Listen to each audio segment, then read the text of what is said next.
What's up, everybody? It's Mr. Talkbox. Check it out. You need to like and subscribe. Come on and catch a motherfucker. Boy, DOA playlist. Let's keep it funky. YouTube family and YouTube world, I am back. I want to say, like I always say, please continue to pray for the country, pray for your neighbor. Just, the world is in a different situation. But if you're like me, I trust God. I'm a believer. And I do know that God is control. But continue to pray for your brother, your family. Y'all stay safe. And, and I'm glad you guys are here today because I got a dope... wait a minute. Hold on. Do I got to do this again five times? All the time. Why we got to do it every time, though?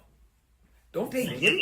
For the same reasons the last time. For the You got to talk louder, man, because people know they ain't... The same reason for the last time. The algorithms and all that stuff. I am talking to somebody, y'all. I'm not talking to myself. So I got to do this, man. I got to put this funky bass player on hold by about 2 minutes, right? 1 minute. I'm going to do 30 seconds. Listen. Let's go.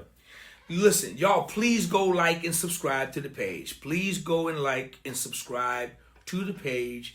Please go and like and subscribe to the page. Can they leave a comment too, bruh? Absolutely. Please go like and subscribe to the page and leave a comment.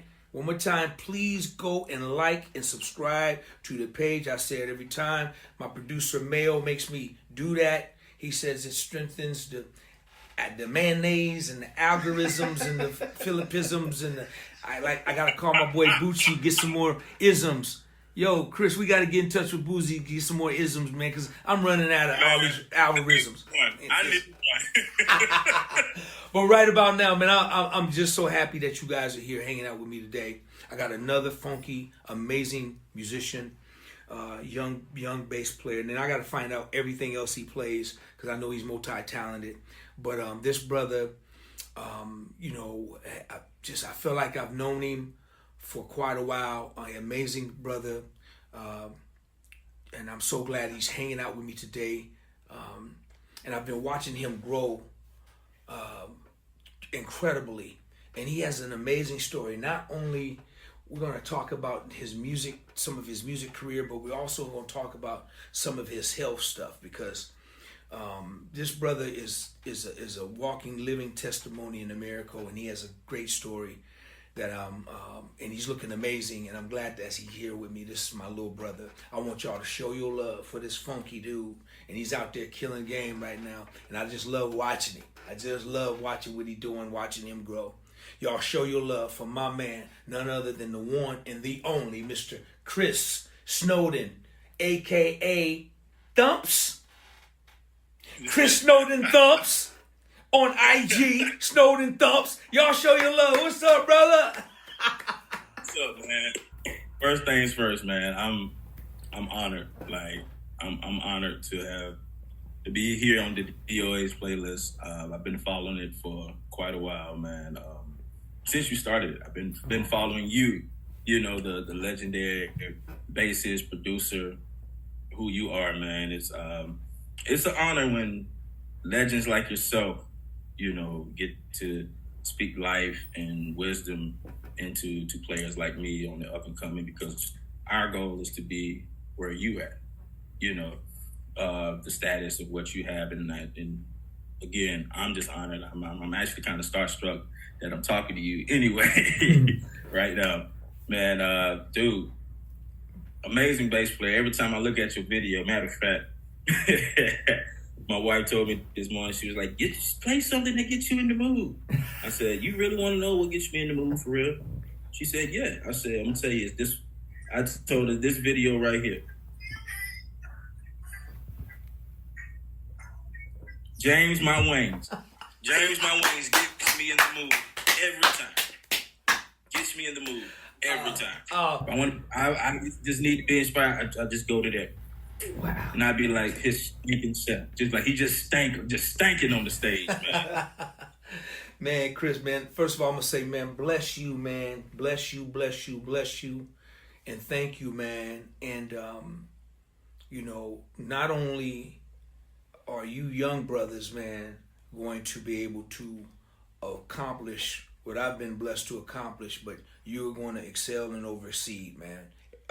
You guys are on a different level of base, man, especially in your age, and this this new generation.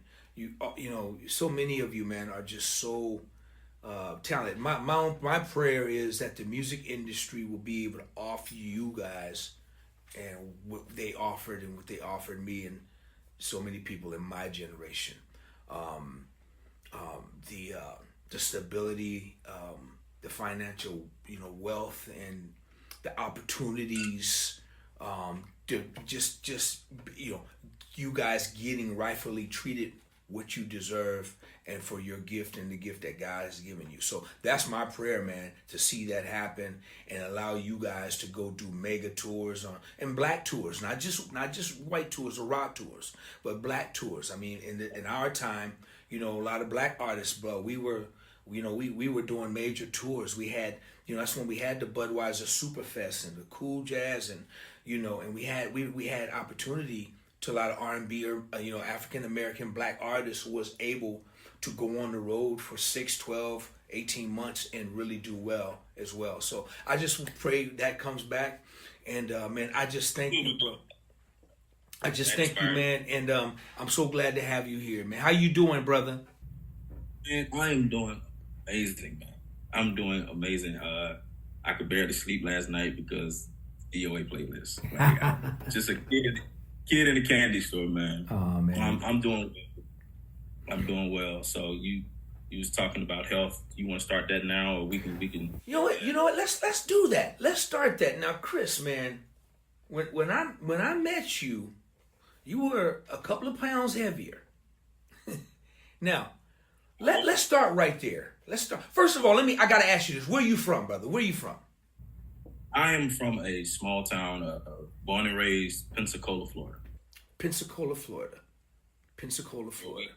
Okay. Yep, I got to say the model. Pensacola, Florida, where we go to church, we eat Blue Dot hamburgers, and we go to the beach. That's it.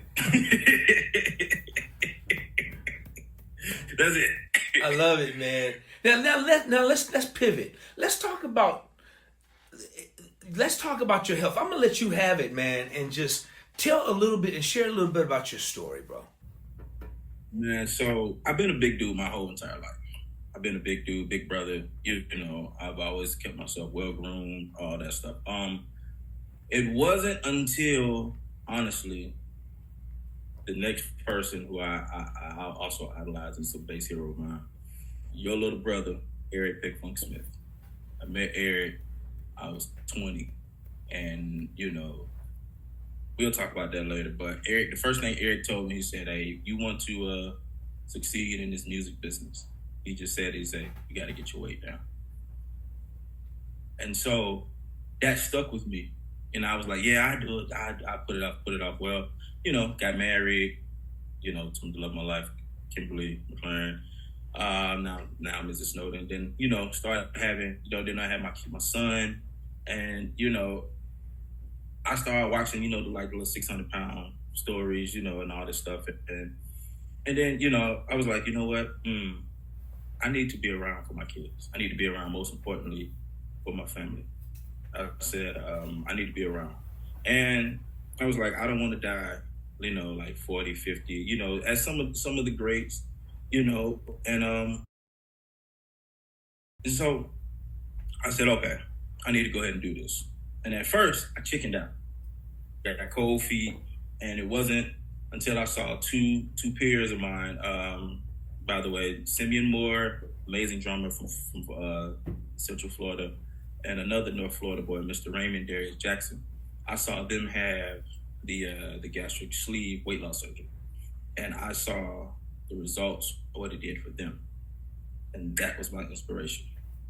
Now, mind you, my mother and my sister had the gastric bypass like 2011, 2015, and I was like, yeah, I lose mine all natural out of that. But when I saw these two young brothers who was literally my age, 34, and they were big guys in themselves, and I saw the results it did for them, I said, you know what? That was my motivation. I said, let's go ahead and do it. So I had the gastric weight loss sleeve surgery a year ago, September 24th to be exact. And when I tell you, I wish I would have done it 10 years ago. That the results that I have, the way I feel, nothing was wrong, like diabetes or heart failure, nothing like that was wrong. I wanted to live literally for my family, number one, and two, to have longevity in the music business because your image is also a main thing, and Pick Funk, he took me to the side and I thought he was being mean only for me to mature and realize that he was actually looking out for me and caring for me because he saw something in me.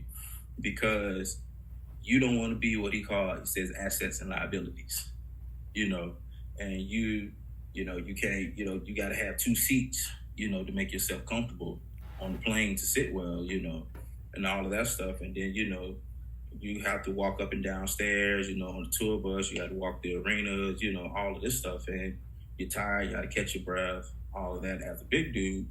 And so, then you become a liability out there on the road if something happens. Then I got to send you home and bring somebody else in and all of that stuff. So, but yeah, that was the whole motivation behind it. And the whole year ago, and I'm 165 pounds down. My highest weight was 440. I weighed myself as yesterday. I am 290. So still got some more to go. My goal is definitely to get down to like 220, but that'll also come. And all I did was just walk, proportions, portion your stuff and what you can eat, what you can't eat, and realize, a lot of the stuff that, that we grew up on, the fried chicken, the macaroni cheese, the good stuff is actually bad. And then exercising, just getting out, walking, I can walk up to 4 or 5 miles just without getting tired, all the things, man. So definitely those two things was literally the motivation behind it. And so, man, I went from wearing a 5X shirt to now wearing extra large and some large shirts now. Pant size went from 56 down to now 38, 36, So I feel amazing, man. My confidence is much better, man. And to make you laugh, everything works. On another level. So, man, it was because of him. It was because of him having that conversation with me, man. Wow. Literally, when I first met him, matter of fact, with another artist we'll get into later. But yeah, because I always wondered, like, man, why I want to get this stuff and this stuff, and that was the main thing, your image and, image health and, just, getting all that together. So, now I'm ready. Man, listen, whenever I do this, man, just know that there's like 10,000 people clapping and, standing over, bro. Just, 10,000, people, 100,000 people just clapping just like this, man. Just giving you an ovation, all right? First of all, I want to say what's up to little bruh, Eric Pick Funk Smith. I'm not surprised, Chris, because that's just who Pick Funk is. And I know you're not the only one who he's had conversations like that with. There's several others, man. He has pulled them to the side. And I love that, brother, because it's not being mean, man. It's because he loves you, man. And now look at the results, man. So sometimes it takes that. I mean, he's one of the real ones that truly love you, that's truly being honest with you and saying, bro, if you do this, man, this is going to help you. And that's who he's always been. He's always been, since I've known him as a kid, man. He's always been sincere and one of the greatest to ever do it of our time, to sow that to sow that seed into your soul, and you receive it, man. And I'm just really proud of you, bro. I'm really, really happy. Congratulations to you, man. And congratulations to everything that works too. Even better, that's really. I get out, I go run, I go play with my kids, or go home with certain friends or certain people, I was doing I was out of the country, and just walking, and my boy J Rock, he was like, "You ain't tired?" I'm like, "Nope, let's go, keep going." Just working out and all this stuff. So that must feel good. That must make you really feel good. It do, man. It do. Well, right on, man. Congratulations. Now I'm gonna do like James, man. Let's talk about some music. I talk about the music. And how do you say? What do you say? Dude. Okay, so did it start on bass with you, or tell me how it started, man? Just like every other musician, most bass players that I know started like me, on drums. My older brother, God rest his soul, taught me how to play drums. So, but then I realized we didn't need two drummers in the house. So it's a funny story. So he taught me how to play drums, literally, and so. And when we started, I was like, okay, I got it, got everything, cool. We grew up in church and all that, so I was like, nah, it can't be two drummers. So I wanted to play guitar. I wanted to play guitar first. So I was inspired to play by my godfather of our church. He was a musician. His name was Bishop Winfish Randall. He played guitar. Now I'm about to blow your mind. His hand, he had gotten into a car accident. So his hand was like this. So he always played like this. And the way his guitar was tuned was bassable open A. Yeah, I know. Yeah. So, and then him and our bass player at the church at the time, Apostle Willie Richardson, gospel singer Keela Richardson's father. We all from the same town. He played bass. And so, man, my mom bought me this little Fisher-Price little guitar. And so I was just standing in the middle of the aisle, in church. We grew up, old school holiness where, we stayed in church all night. And so I used to be in the middle of the aisle, trying to mimic both of them and all of that. And so our pastor, the late Bishop Oliver Bogues, he said, yeah, you standing in the aisle, y'all just looking and just think it's all cute. He's going to go all over the world with that guitar. Wow. Just like that. Literally. And so, I just thought it was just cool, and all that stuff. And so we grew up in a quartet family. And my first bass guitar was a broom. Just put my little belt on broom. Used to mimic violinaires, jubes, keynotes. And let me back. My mother is a gospel DJ. My mother was a gospel DJ for many years. So we used to go to work with her and all of that. And so me and my sister and my brother used to go in there and she'd tell us to go hand her tapes and all of that. So one day she told me to go hand tapes. While she's telling me to look for the Mississippi Mass Choir, the Georgia Mass Choir. I'm looking for all of that, and I'm looking, and I'm like, who was Parliament? Earth, Wind and Fire? Who was the OJs? Who was all these people? So, and I was like, and so she was like, don't hand me all that, hand me the gospel. And so, we used to do all this stuff, and so one night, HBO, Sinbad had these specials on HBO. The little funk, little funk show, and I never forget. I can't remember who all it was, but I remember these two groups: the Isley Brothers and Graham Central Station. I remember that was back. Yeah. Sinbad used to have them little HBO specials, and so I remember the Isley Brothers, Ron Isley having a red suit. I remember that. And I remember Larry Graham and them closed the show. And they came out, marching with the white on. And then he stepped front. Started playing. I said, that's what I want to do. That's what I want to do. I want to play bass. And so my mother still thought that I wanted to play guitar. So she bought me a black and white Fender electric guitar. And I took it and I started playing just like this. She was like, boy, that ain't how you supposed to play that. And my dad walked around. He said, that boy don't want to play no guitar. He want to play bass. So they bought me a bass. They bought me a left hand. They bought me a left hand Ibanez. And I was like, I'm not left handed, I'm right handed. So I took purple left-handed bass, Ibanez bass. I started playing, flipped it upside down, started playing. I was right-handed. They thought I was left-handed like my brother, because my brother taught me how to play like this. And later on, I switched over and started playing like this. And so, yeah, so they thought I was left-handed. So I was like, no, I'm right-handed. So they took that bass back and got me another bass. It was a 4-string Johnson bass. And I started playing. That's why I started playing bass shortly after my brother had passed away. Wow. Yep. Let me ask you this. How old were you? You said your brother taught you how to play drums. So how old were you at that time? 7. 7 years old. Your brother taught you, was working with you as a drummer. You guys don't need 2 drummers in the...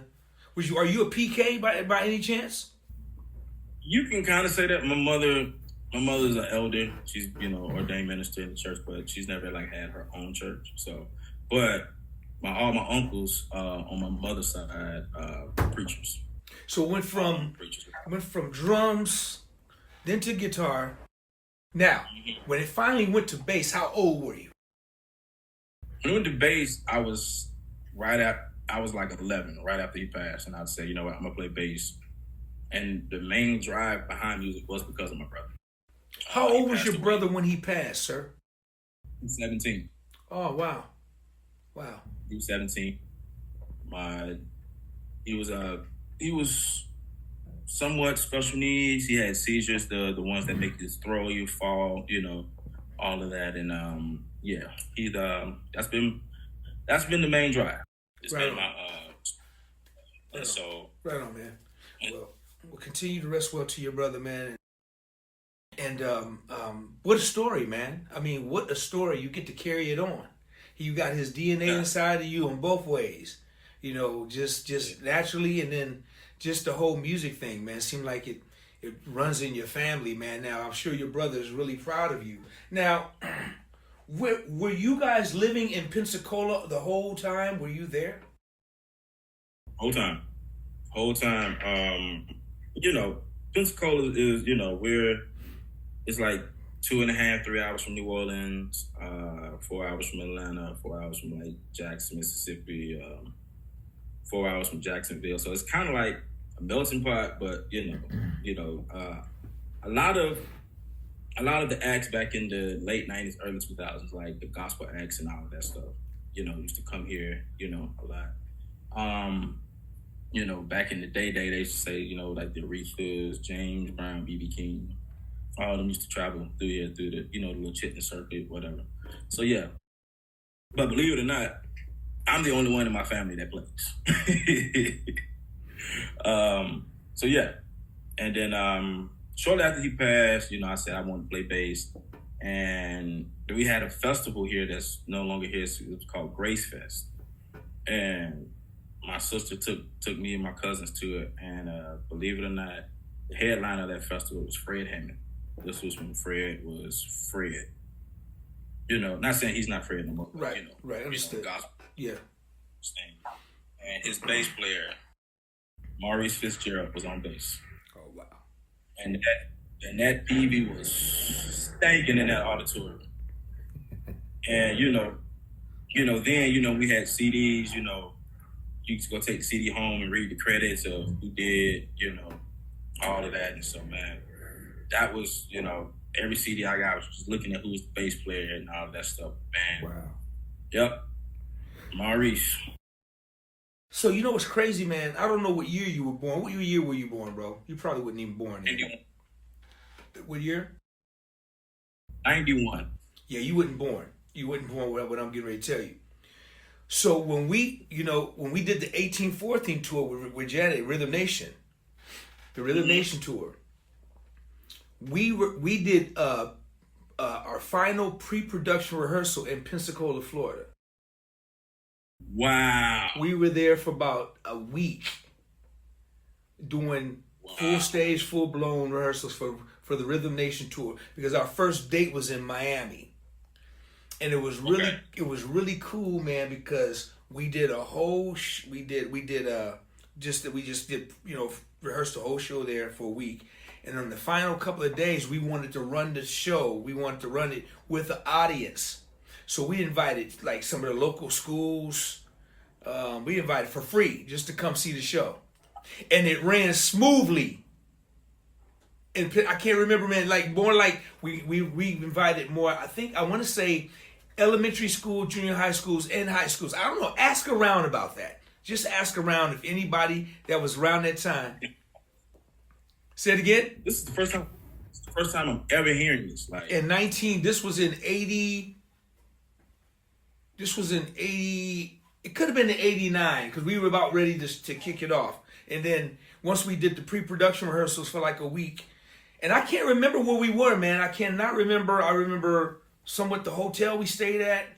But then we opened up in Miami, our first night, and our first night was a disaster. And we didn't understand it because in Pensacola, everything ran smoothly, but everything that could have went wrong on Rhythm Nation tour, dude, in Miami at that, went wrong. Wow. Just a side note, man. So and then we played Pensacola several times. We played there a lot, man. But going back, so now as you're growing up and getting older, when were you really doing it at a level to where, okay, man, I'm doing this. I know I want to be this. I know I want this to be my career. Were you in any bands? Were you just playing with church by your family being so locked in the church? And you say holiness, right? Yeah, old school holiness. Okay, so I don't know how your secular playing life was at that time, if it was a problem or what the will was, but I'm gonna let you talk on it. So we, like I said, we grew up 7 days a week in church. Like when Steve Harvey said, from Sunday to Sunday, that was literally my life. Literally Monday was rehearsal, Tuesday was midweek service, Wednesday was rehearsal, Thursdays was another midweek service in Alabama, Friday was rehearsals, Saturday was church service, Sunday church service. So that was literally our life. That's what we. And so I knew right after my brother passed, I was in the fourth or fifth grade. I knew I wanted to be a musician. I just knew I wanted to be a musician for the rest of my life. I knew it at a young age. And so, started getting, taking videos and all this stuff. And so with my uncles, my dad brothers, it's 10 of them and one girl. So my uncles, every Friday or every other Friday, they used to come to either our house or we used to meet up at my aunt's house, God rest her soul. Every Friday, every other Friday. And so my uncle Leroy, I believe it was him or Uncle Richard. They was like, "Oh, we heard you want to play bass." I was like, "Yes, sir." They was like, "Oh, okay." Never forget it. He went to his trunk and he pulled out a crate of vinyls. Yeah. I'll say that again. Vinyls. Because my mother, like I said, she was a DJ, so she kept, until when I got older, I could go to the top shelf and reach for her vinyls, My uncle, the first record he pulls out, I never forget it, was the record of the OJs, For the Love of Money. He said, "You want to play? Play that for me." All right, rest in peace, Anthony Jackson. Yes. And so my uncle put that on, and he said, "Learn that." I said, "Okay." And so I never forget it. I learned that joint, and I went to church and played that joint. It was literally after service. You know how when you dismiss service, all the little kids, and I'm still up there, and then I become the bass player of the church, and I just did it. Everybody froze. And my mom, I just saw her face. "You better not play that in here. You better not play that in here." And she was like, my mom was strict. My mom was strict, for real. My mom was literally saved, sanctified, Holy Ghost filled. And my daddy over here is the one, they call the Hellraiser. Hey, man, so how old were you at this time? 12. 12 years old. 12. I'm learning self-taught. I never had a lesson, you know, I never had, you know, someone to say, hey, this is your E, this is your A, this is this like literally self-taught. And at that time, you know, when you used to go to school, they used to have the Essence of Elements books, you know, like the beginners, like for trumpet, whatever. So I found one of bass, and so I started, you know, learning, okay, this is my E string, this is my A string, this is my D string, this is my G string. And, you know, I started like self-taught, you know, and then you know, I started asking around, be like, okay, this is your tuner, this, if you got it in the green, this means your tune goes this, you know, flat, sharp. So so my mom was like, who told you? I said, well, Uncle Richard told me how to play, told me to play this and all that. And she was like, she couldn't get mad. She couldn't get mad, but she was like, you don't play secular in the house of the Lord. I was like, oh, okay. Until I got old and realized a lot of stuff was secular that we played in church. Come on now. Come on, brother. So let's talk about that. Let's talk about that. But so now you're coming into your own young adult life. Now, what was the scene like in Pensacola? Was it a music scene? Were you in any bands? Did you finally step out and play any secular bands? Or tell me a little bit about that. How did you transition? I was playing quartet. My first quartet group was two groups. Was actually my cousin's group. One group was the McGraw Gospel Airs, Pensacola, and then the other group was it was three groups. Sorry, the Spiritual Persuaders, my cousins, and then I called them my play uncles because these guys was like the royal celebrities of the city. It was a group called the Sensational Echoes, and you know, that was a group. When all the quartets, like the main quartets, like the Cantons and all them would come, that group would go before. And boy, them jokers used to dump house. Them jokers used to dump house, man. I'm serious.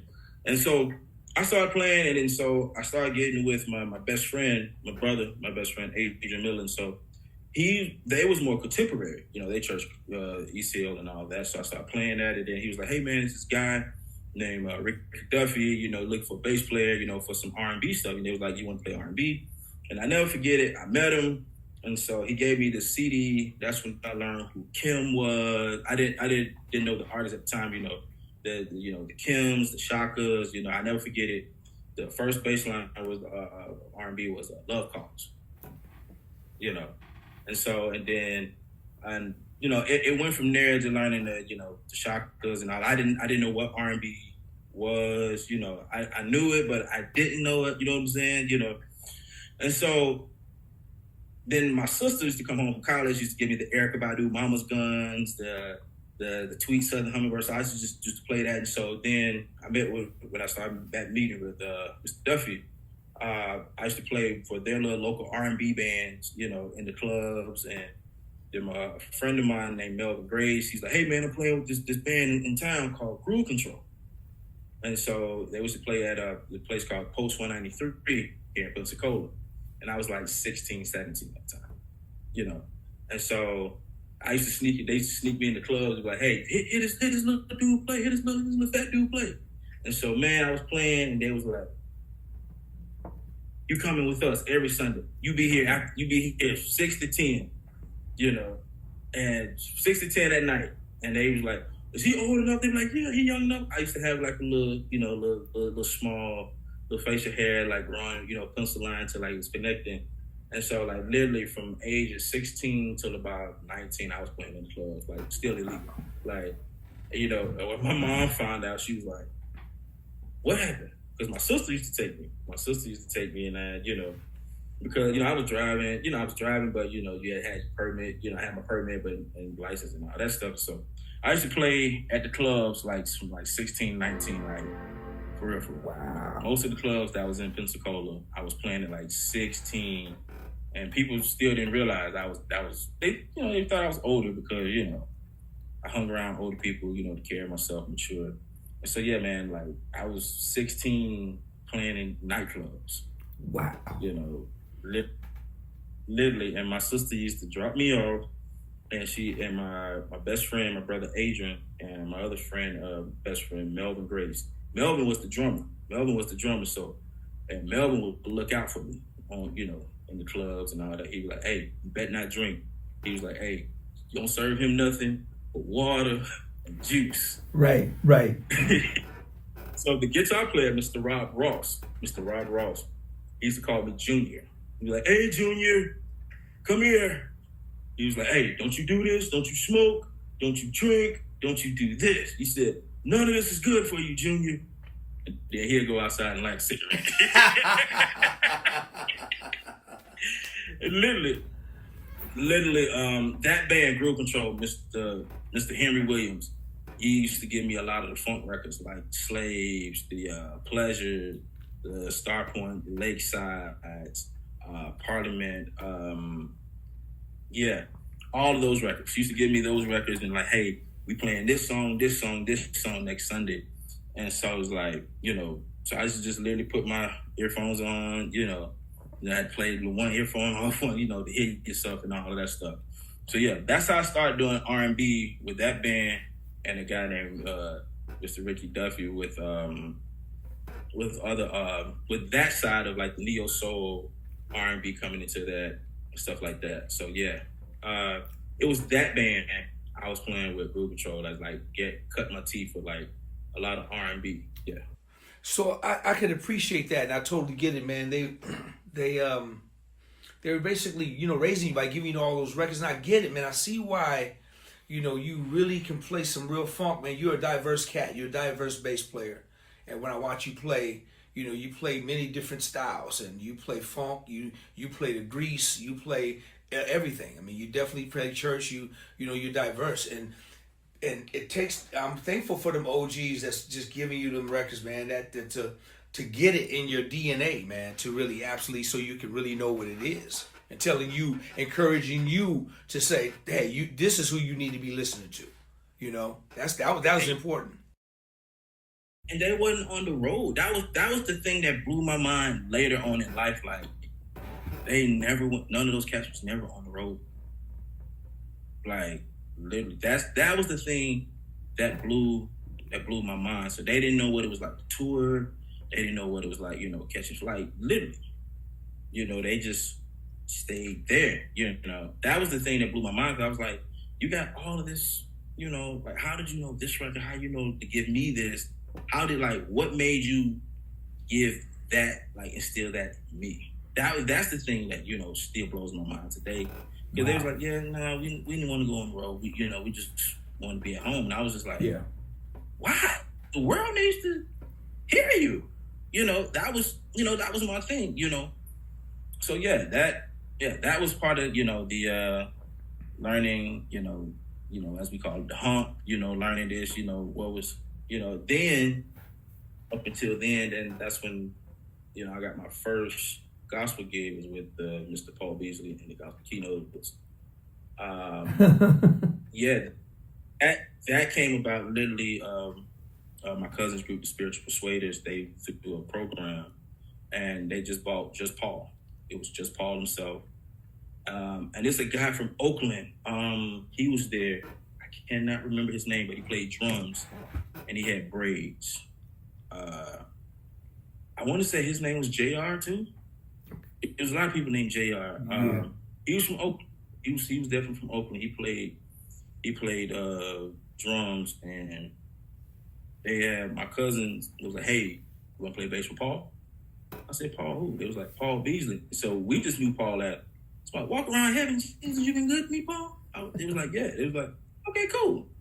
And so luckily, we had a rehearsal the day before. But just like you, I knew all those tunes. I knew all those tunes from the Cantons. I knew that the whole catalog. Violinaires, just like you, from singing to playing, knew the catalog. Keynotes, Jubes, I just knew the catalog. Right. And so Paul came in, they said, we're going to do Show Me the Way, all that, and he kept looking like this. And he was like, he just kept looking, and I went to him, I said, "Mr. Beasley, would you mind if I sing This Heart of Mine?" And that was my favorite, drive. That was my favorite drive from them. And he was like, he just looked at me. He was like, "Okay, young man, we'll see what you got." And he said, "What's your name?" And I just remember starting it because I used to sing it with the quartet group that I was in. that I found it here, years ago. And so that was my favorite drive. If I said, if I'm gonna sing anybody's drive, that was my favorite, because I always love how when Willie and Jeff, especially when Jeff would transition, and so he looked, and there was a guitar player there by the name of James Johnson. He called me. He was like, "Hey, Mr. Paul like you. He wants you to. He's cutting a record, and he wants to bring you in, and da da da da." And it was actually his last record with the Gospel Keynotes. The title of the record is called "I Don't Know." Wow. And literally played bass, did that, and he offered me to go on the road with him. As a drummer, though. At that time, as a drummer, but I played bass. I played bass on the record, and I sung background. So when you did This Heart of Mine live, was you doing it from the drums, or were you doing it on how would that work? I was doing it from the bass. I was doing it from the bass at the time, because from the bass. I was from the bass, and he was a guy. He told me he's from Oakland years ago. I think his name is JR. He got braids, and he. Okay. So he was playing drums, and I just played bass. So I led it from there, and me and Paul tag team. And so that was from there. And Paul was like, "Well, I don't need a bass player. I need a drummer." I said, "I can play." He was like, "You can play drums?" He was like, "Yeah." And so in the studio, there was a drum kit over there, and I just literally, just like this, And then he was like, "Play Jesus, you've been good to me." And him and Randy at the time, and he was like, "You got to play it like they showed me the video." Of course, I already knew the video. Well, I knew it, but I didn't. Try to get you to play like Ricky? Was it like trying to get you to play like Ricky or who? Yes. From the drummer from Jackson State. Just like that. And so I did it. And it was like taking Young Buck on the road. Yep. Just like that. And and back to my parents, they wouldn't allow me to drive, no 8-9 hours. So I had to catch a Greyhound. Yes. I got it, yes. So I met the rest of the cats. That's when I found out, the group is based in Tyler, but everybody lives, at the time the group was based in Tyler, but everybody lives, So go to South Carolina, meet the other guys, and start playing. Right. And I went on the road with him as a drummer. Yeah. So, man, do you have any footage of anything that you're talking about? Do you have any video footage of that stuff? There's some small clips on YouTube. I definitely get it. It's like some, definitely dig and find. I was. Please, man. Please, because you have a Sacramento story, right? Yep. And matter of fact, my first tour, it was a California tour, 2-week tour. California. Yep. We started in LA, San Diego, and we did Oakland. And when we somewhere between, did not know Pick Funk's uncle at the time. I think he married, he married one of his aunties, one of the Lumsies. Yeah, exactly. I think I want to say it's probably Miss Shaquita, rest her soul. Yes, yeah. Dave Jackson.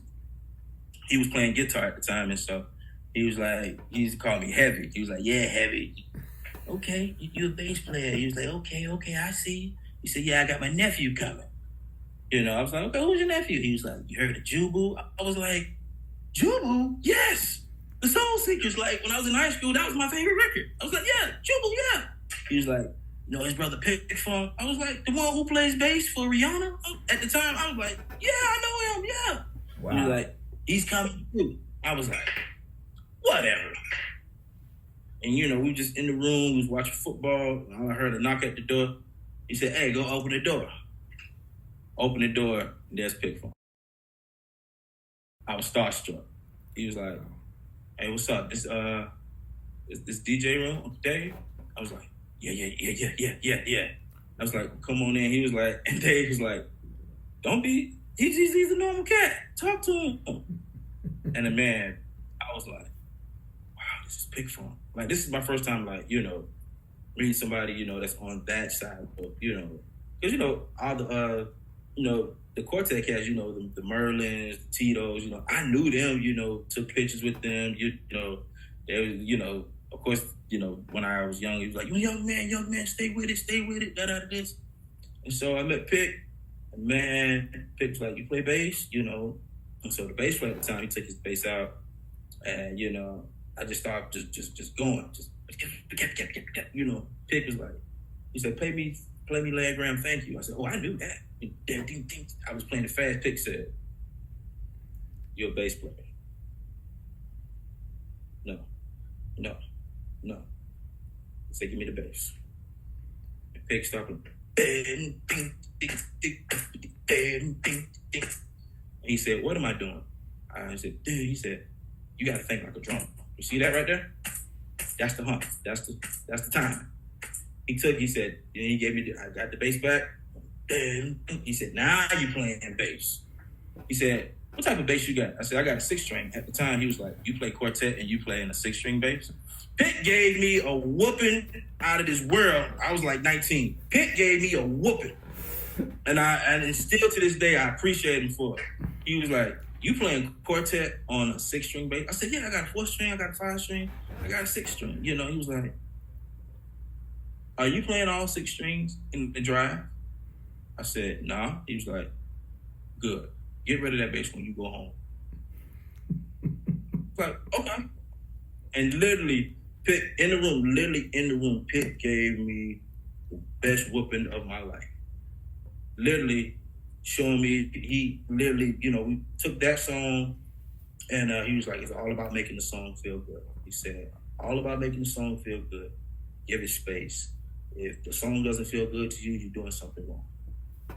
You know, he was like, don't overplay. He said, I got this 5-string in my hand, and I never forget it. He said, don't abuse the low B.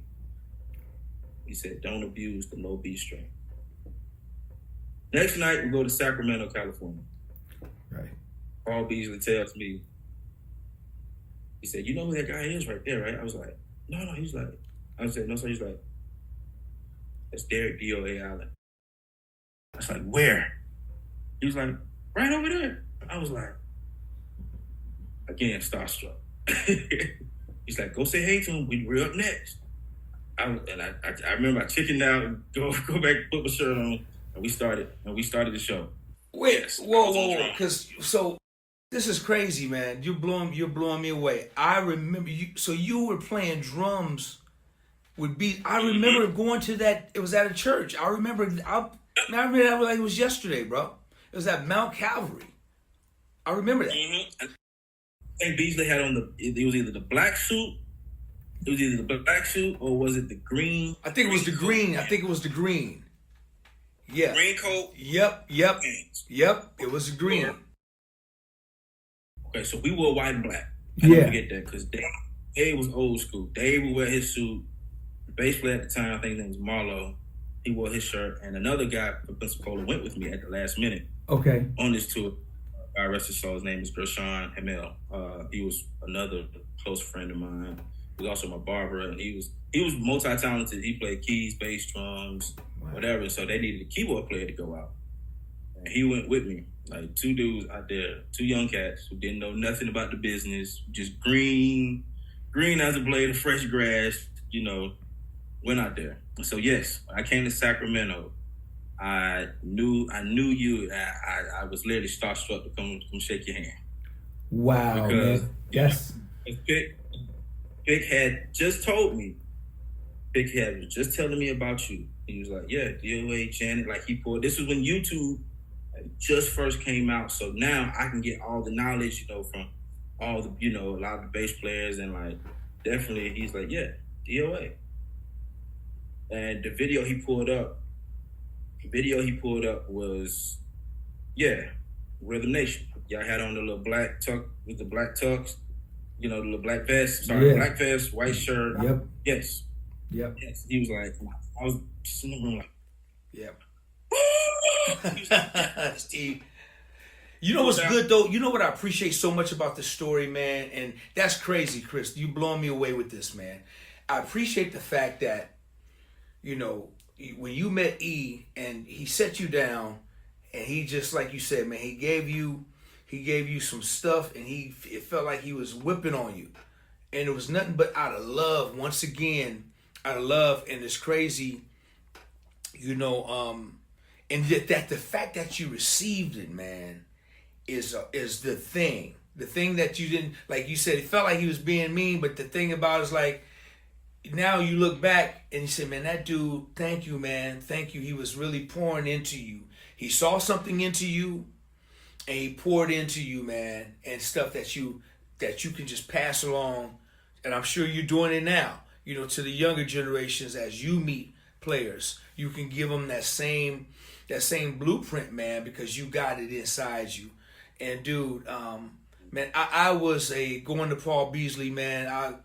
I was a Paul Beasley fan. I'll never forget when I first met Beasley. I met Beasley at the GMW 8 years before, and he and I became friends. I actually went down to Atlanta because I was working with Ricky McKinney from the Blind Boys. And Ricky McKinney, yes. I was doing some songs with Ricky McKinney for the Blind Boys, and Paul came to the studio. We were working at Darp Studio, and Paul came down and sung on the backgrounds on some of the songs. Actually, they did a duet together. Man, I was in absolute pure heaven, man. I mean, that quartet music, man, I'm so glad you got that in you for real. Man, you are blessed, one of the fortunate ones to have that in you, because that it's a lifestyle. It's something you can't teach. It's just you have to kind of grow up in that thing to really understand what it is. It really, really is, man. Man, I am fortunate. I truly blessed looking now, at this age, like, I'm thankful, especially as a drummer, but most importantly as a bass player, because, man, I remember I call him Uncle Frank, Pop Frank, Uncle Punk and Uncle Mike, the group I was taking out, the Sensation Echoes, and then my other cousin's group, Persuaders. I used to get on bass, and my cousin Earl, great bass player, by the way, quartet, we used to play the drive, and he used to turn around and be like, don't you move. Go back to playing. Don't you move. And I'd be like, okay. And then give it the Echoes. They had a song called Search for Love. We used to get the drive. Search for Jesus. Uncle Punkin on guitar. Don't you move.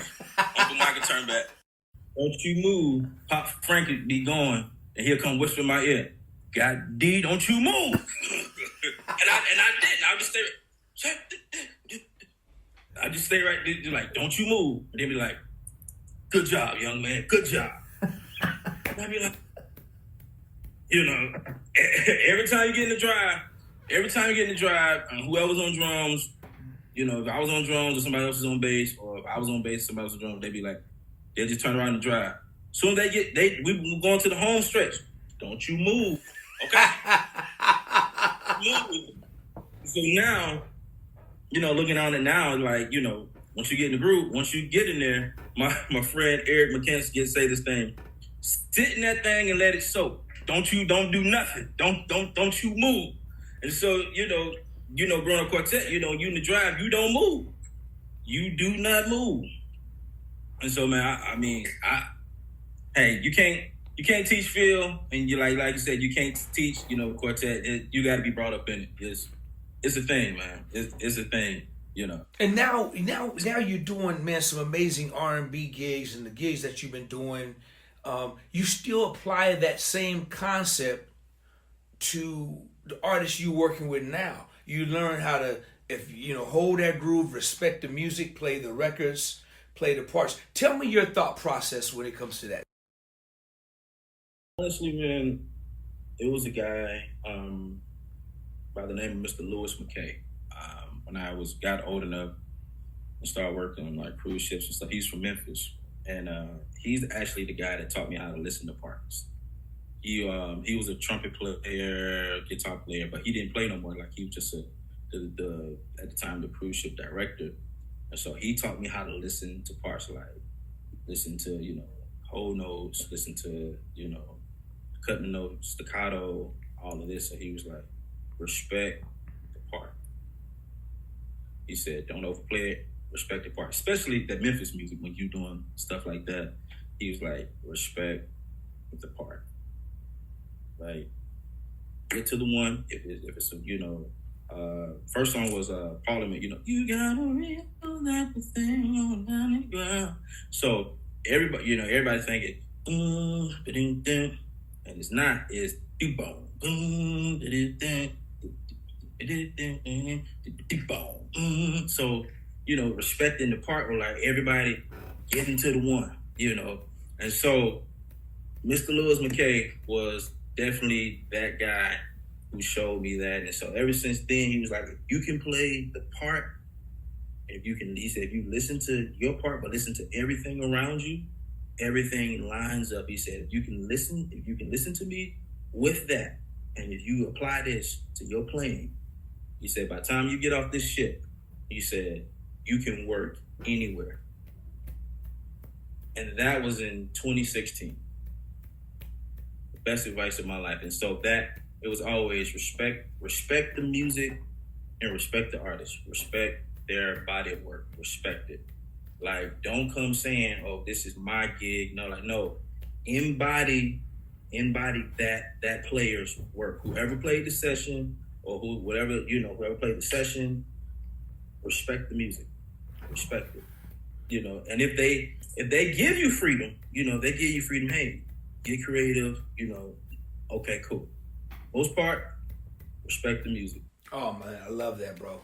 Oh my gosh, man. 100,000 people right now, bro. Give me an ovation, man. Bro, that's an old school. That's an old school mentality, right? Yes. But that old school mentality right there will always keep you working. Whoever told you that on that ship, male or female, brother, sister, whoever told you, they gave you some good cooking right there with that dog, brother. I promise you. Mr. Lewis McKay, I call him a couple of like once a month, or like, I call him 3, 4, 5 times a year, and I cut the phone. He'll answer. I say, hey, old man. Then he'll say, who you calling old? I say, hey, I just wanted to call and tell you thank you. Tell him I said thank you. I don't know the brother, but tell him thank you, man, because he told you the right thing. Chris, he told you the right thing, man. And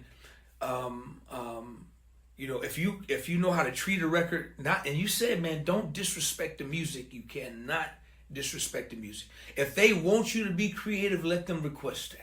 You can't walk in there saying, I'm gonna do my thing. I'm gonna do me. I got this. It's 145. I'm gonna flip it. I'm gonna do.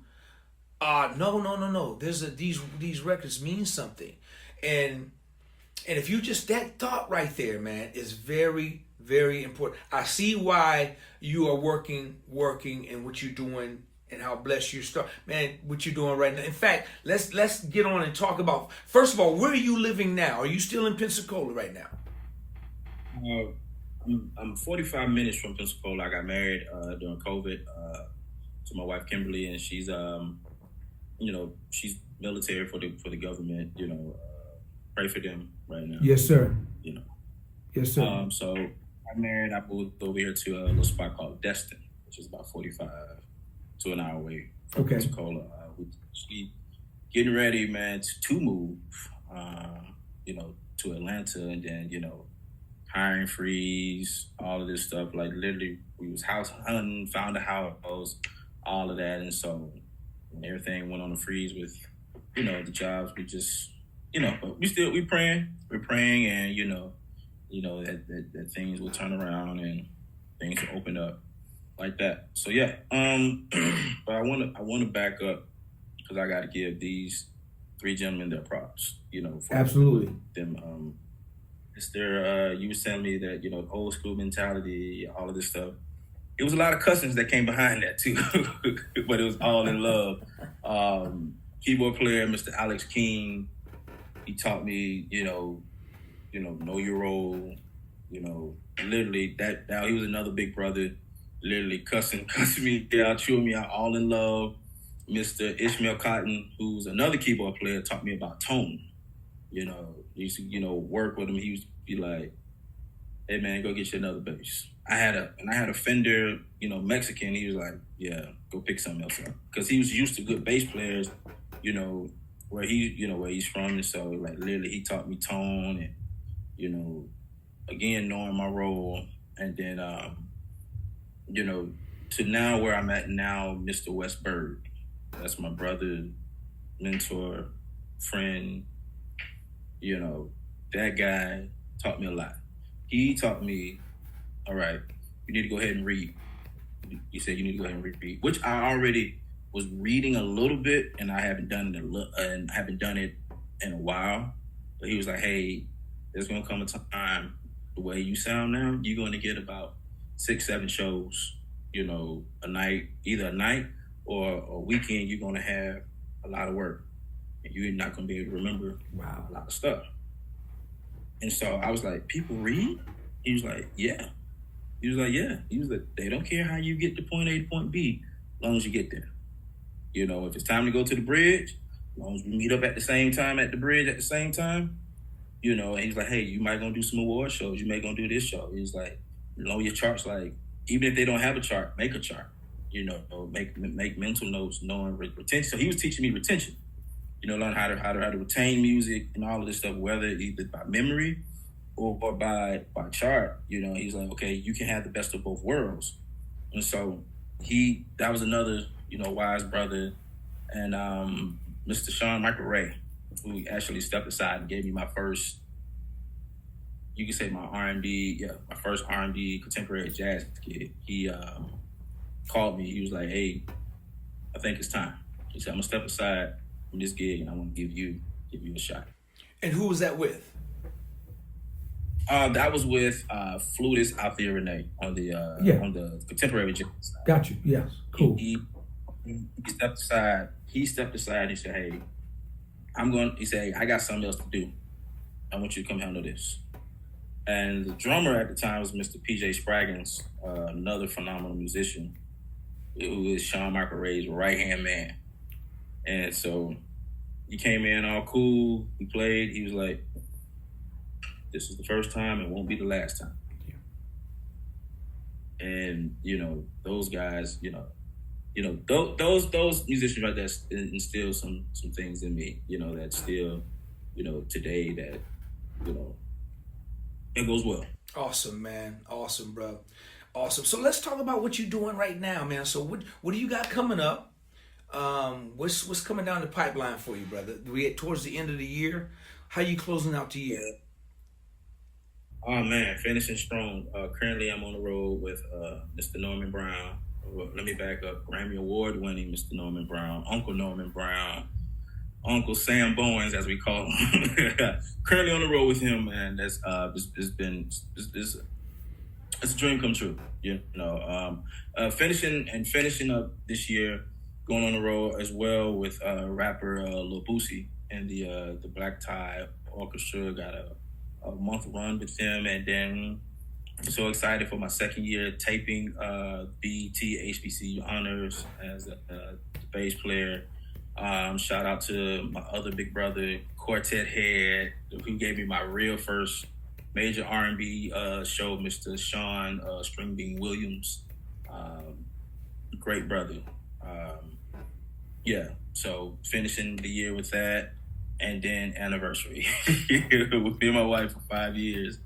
Congratulations, man. And then December, closing it out with my good friend and best friend who taught me jazz, who taught me the essence of jazz, and also back to reading Mr. Gino Rosario, going on the Christmas tour with him. So yeah, it's finishing strong, man. That's what I call it, finish strong. Well, man, you're extremely blessed, man, to be able to work and live where you live and get called, man. That's a blessing.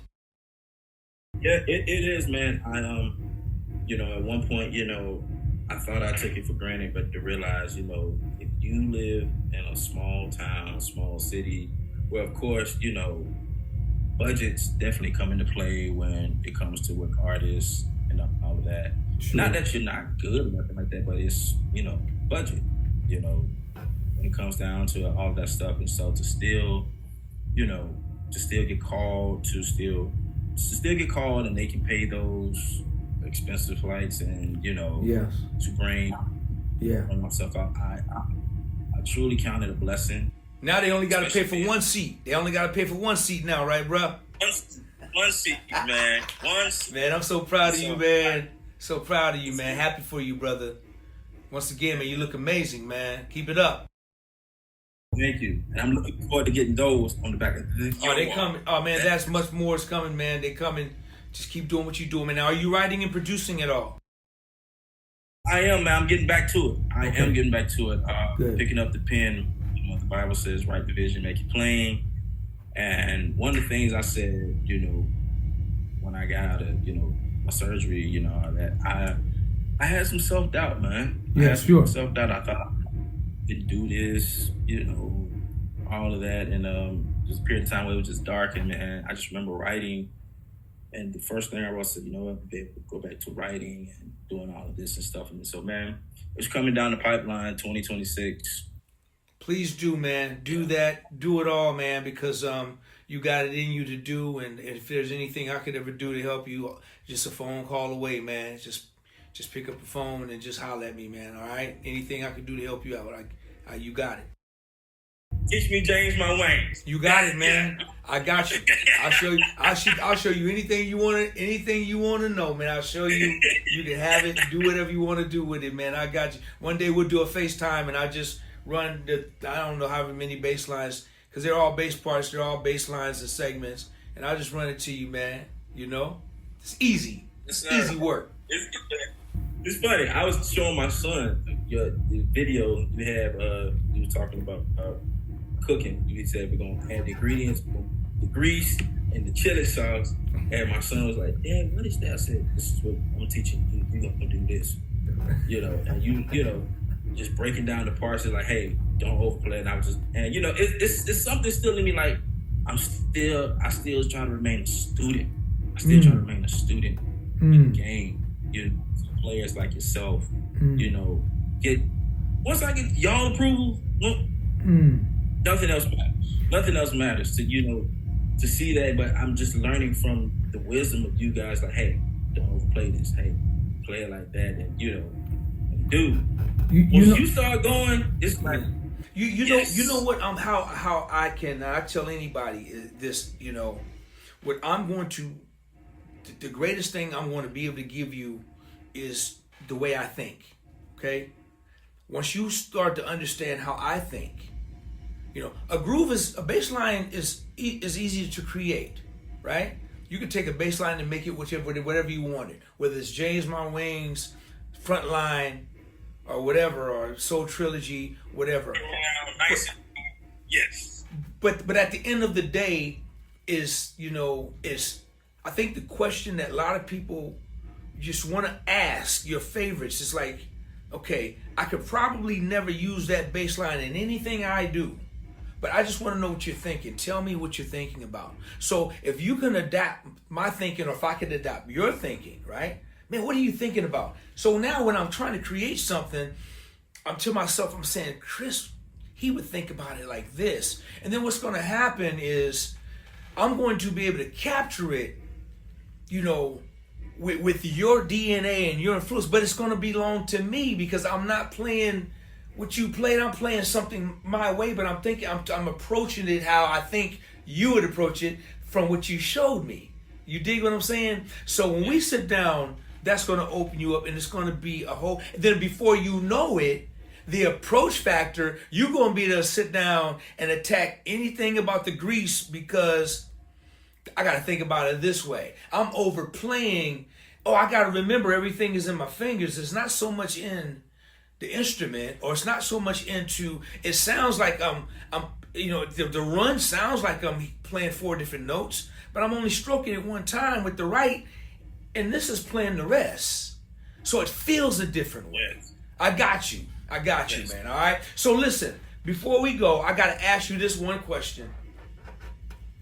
I got to ask you this like I ask everybody. Since you keep up with the playlist, you already know where I'm going. You got 4 bass players, all right, that you going to put on your Mount Rushmore. Give me your 4 bass players, Doc? Oh man. Okay. Number one. No, I'll go like this. Number one, Marcus Miller. If it wasn't for Marcus, I would say I think if it wasn't for Marcus, we wouldn't know Fender. We wouldn't know what a Fender Jazz sounds like. I have to say that. Number one, he showed me that I can be the front man, I can be the side man, and I can be the artist, and the music director. I can say that Marcus taught me that. Marcus also taught me tone,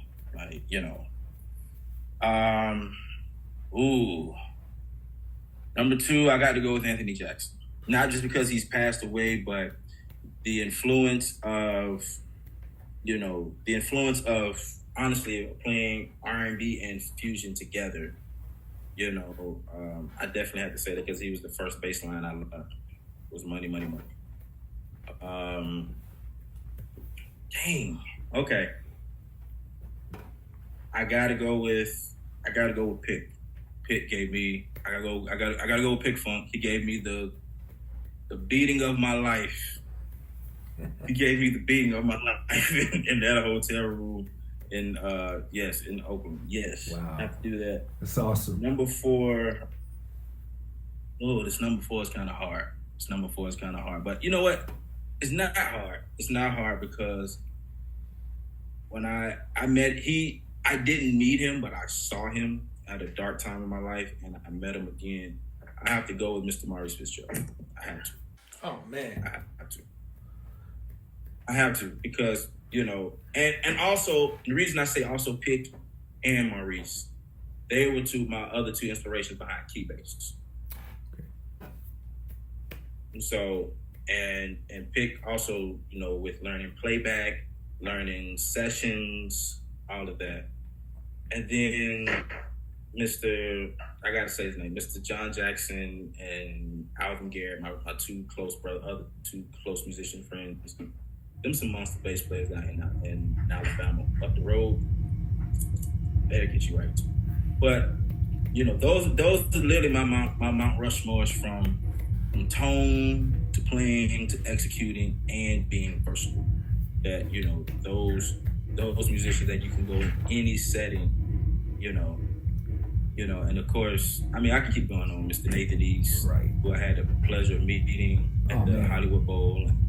Just a nice brother. Beautiful cat. And yeah. His approach to this. He was, and I can say he's a sweetheart. He's a sweetheart of a dude. Yeah. Stand-up guy.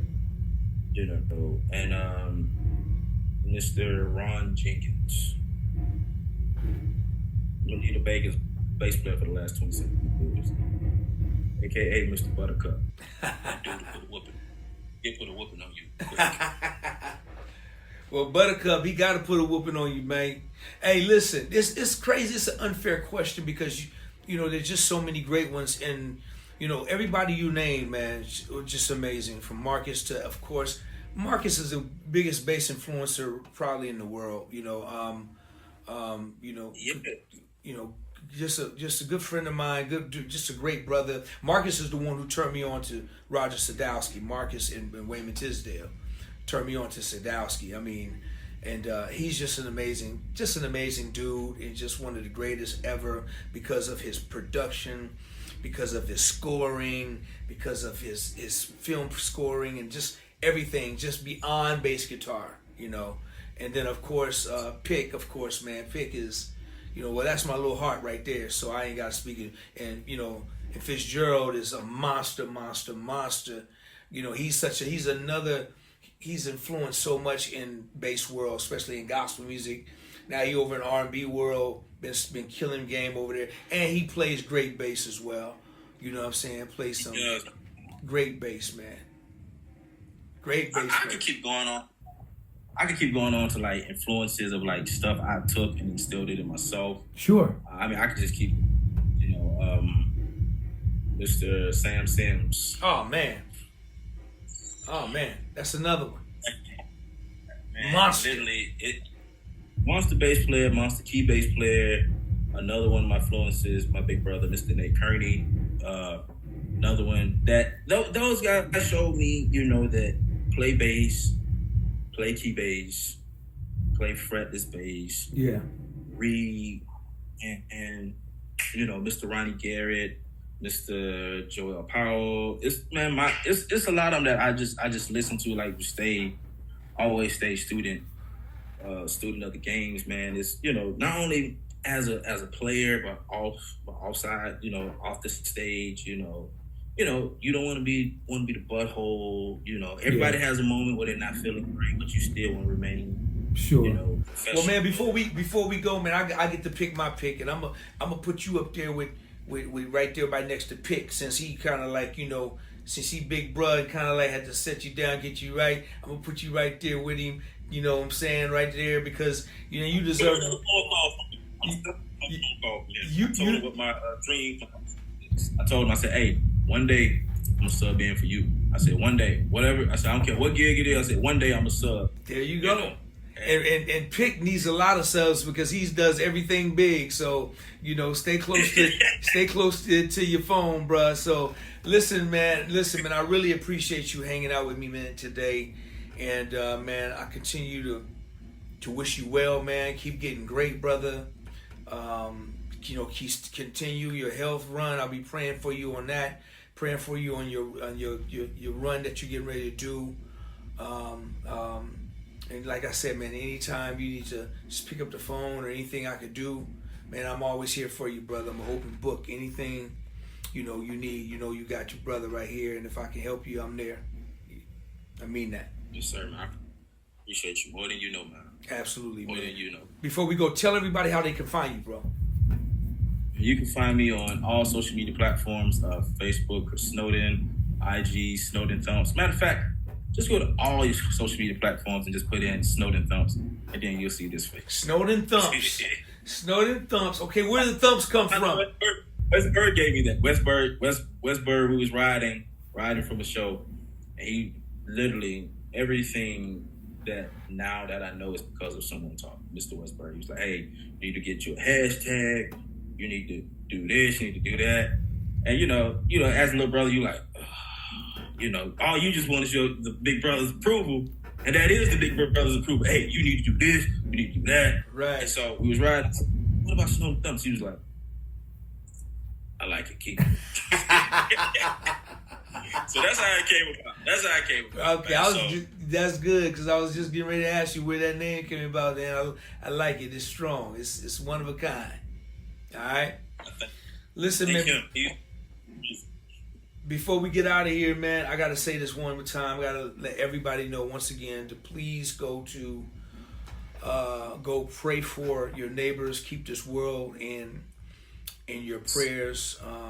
And man, I want to send a shout out to your wife, man. Let her know we all thank her for her services, bruh, and what she's doing. And this world is in a situation right now to where we just gotta. If you're a believer, if you trust God like I do, just give it to Him, because He's in control, and He's the big president. He's the author of and ruler of them all. So that's why I put my hope and trust in. So just be safe. Don't do nothing stupid. Stay out the way. Stay in your lane and protect your family and your loved ones. All right. Mayo, do I got to do this one more time before we go, man? All the time. All right, but this time, listen, I got a bass player. Oh yeah. I got a bass player that's gonna help me out. So we gonna double up on him. So go. Chris, I got me some help. Can I call on some help? Let's call on some help. All right, I'm gonna call you like Paul Beasley. I'm gonna be Willie Neal. You gonna be Paul. When I call you, just follow me. You know what to do. Okay? You quartet, so you definitely gonna know what to do. All right? So we gonna have a. I was gonna go.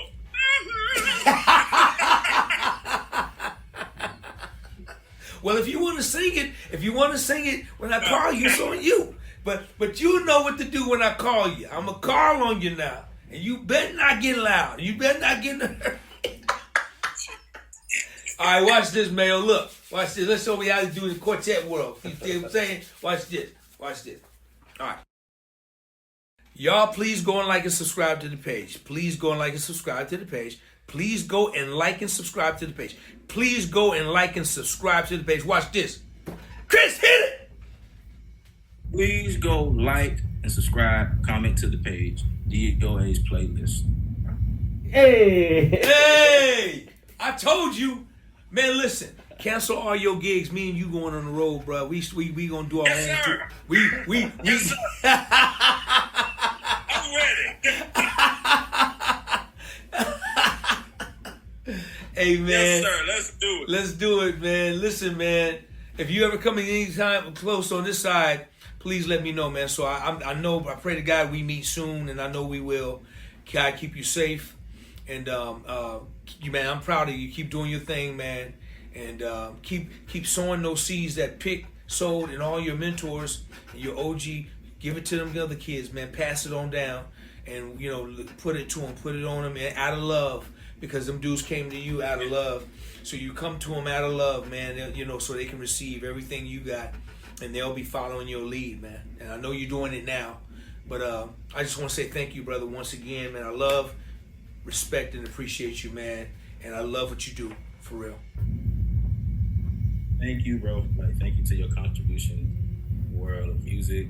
I mean, dude, I did not know you was behind the scenes of a lot of those hits right there. And is that Wayman Tisdale I'm looking at? Right? Yes, man. Yeah, Wayman. That's one of my. Like, I wish I was older to meet him.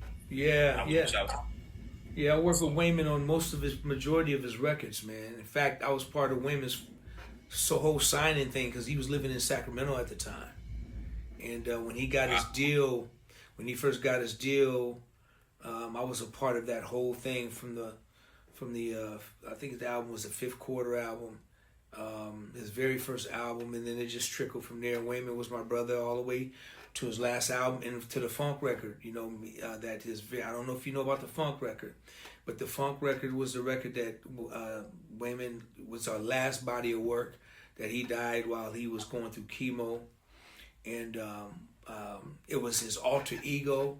And on that funk record, you might want to check it out. Wayman Tisdale, Tears of Funky Planetarians, the funk record, FONK. And we have George Clinton's on the record. Ollie Woodson is on the record. And there was this record that we had been working on for 12 years. And we finished the record right before he passed. He didn't get a chance for the record to come out. He passed right when we were finishing up, like on the last song, and then we lost him.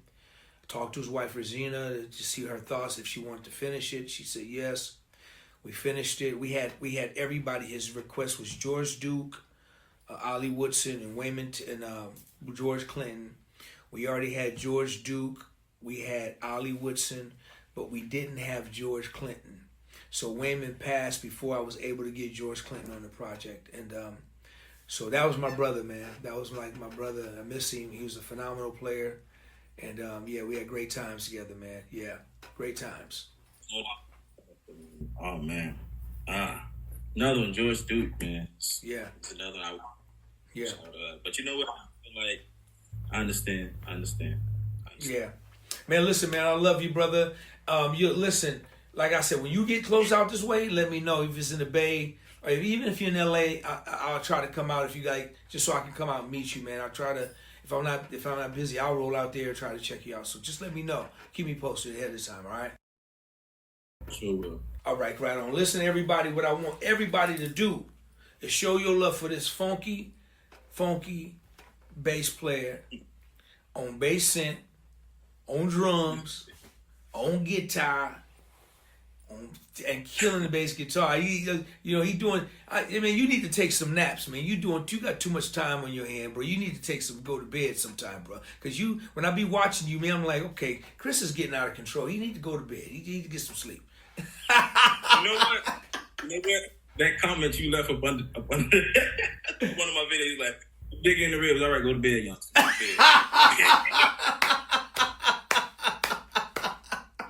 Feel that bad, man. I mean it, man, for real. I need everybody to go show your love for my man right here, none other than Chris Snowden Thumps. Show your love, little bro. Thank you, man. I'm honored to be here. Thank you. I'm honored to be here, bro. Right on. DOA playlist. Let's get the funk out.